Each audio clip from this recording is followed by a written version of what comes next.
Kanina, of course, you were saying na possible yung impeachment against the Vice President dahil nga doon sa confidential funds. But of course, the Vice President is solidly popular. 62% po above yung kanyang popularity rating, and she was voted by 32 million people. So do you think po ba may magkakaroon ng pushover itong possible threat of impeachment against her? Well, yung kasing mga before even there is an impeachment process, ang mahalaga yung nakita na natin na kung paano niya manage, no? Yung Office of the Vice President and also the Department of Education. Maraming mga questions diyan. Ang tawag ko nga yan yung 7 deadly sins that she committed as Secretary of DepEd, no?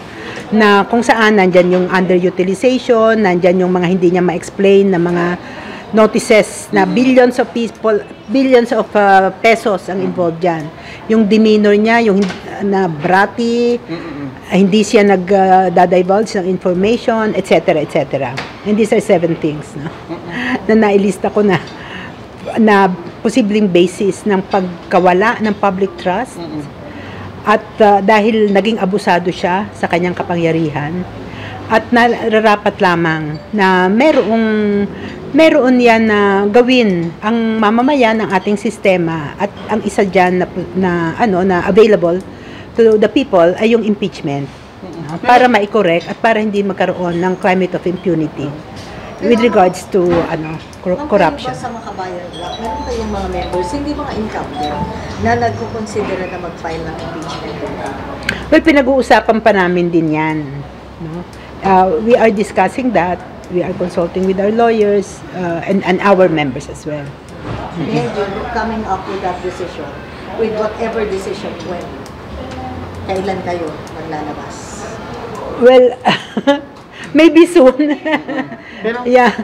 Pero hindi ba kayo natatakot na baka yung mabonsagan na parang, kasi VP Sara mentioned before na yung issue about confidential funds was about meron daw parang alliance between the Marcos, Romualdez, and the left. So, ano po masabi niyo po doon sa pagtatag ni Vice President sa inyo na paglalamp sa inyo bilang isang alliance? Kasi parang sinasabi niya merong alliance ng Marcos, Romualdez, and the left to connive against her and the family.